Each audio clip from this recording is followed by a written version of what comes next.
თავი მეოთხე. რაკი ქრისტე ჩვენთვის იტანჯა ხორციელად. თქვენც აღიჭურვეთ იმავე აზრით, ვინაიდან ვინც კი ხორციელად იტანჯა, შეწყვიტა ცოდვის ჩადენა.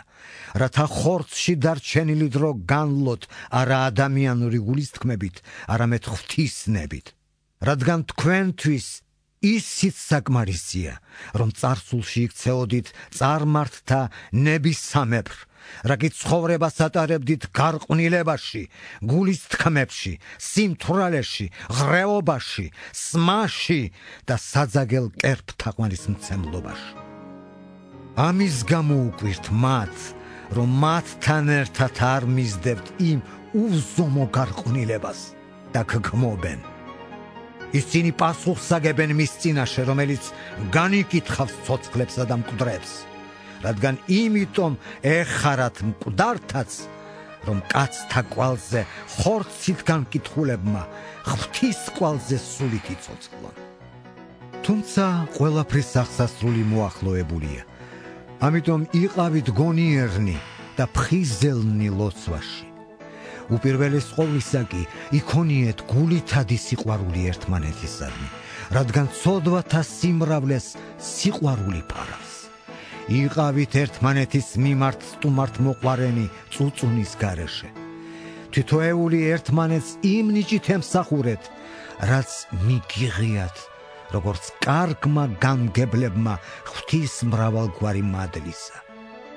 თუ ვინმე ლაპარაკობს, ილაპარაკოს როგორც ღვთის სიტყვით. თუ ვინმე ემსახურება, ღვთის მიერ მინიჭებული ძალით ემსახუროს, რათა იდიდებოდეს ღმერთი ყველაფერში იესო ქრისტეს მიერ, რომელსაც აქვს დიდება და ძალა უკუნითი უკუნისამდე. ამინ.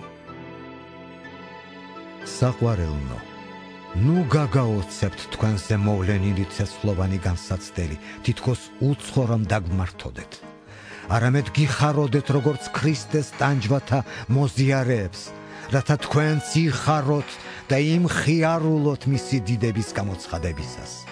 თუ გაგლანძღავენ ქრისტეს სახელისათვის, ნეტარნი ხართ, რადგან სული დიდებისა, სული ღვთისა თქვენზე ივანებს, მათით იგმობა, თქვენით კი იდიდება. ოღონდ არც ერთ თქვენგანს არა ევნოსრა, როგორც მკვლელს ან ქურდს, ბოროტ მოქმედს ან სხვის საქმეში ჩამრევს.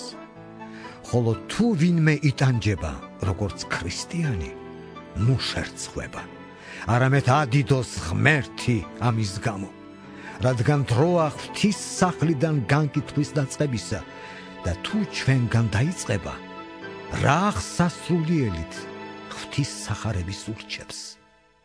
თუ მართალი ძლივას გადარჩება, უღმრთო და ცოდვილი სადღა გამოჩნდება. ამიტომ ტანჯულებმაც ღვთის ნებისამებრ თავიანთი სულები მიანდონ ჭეშმარიტ გამჩენს სიკეთის ქმნაში.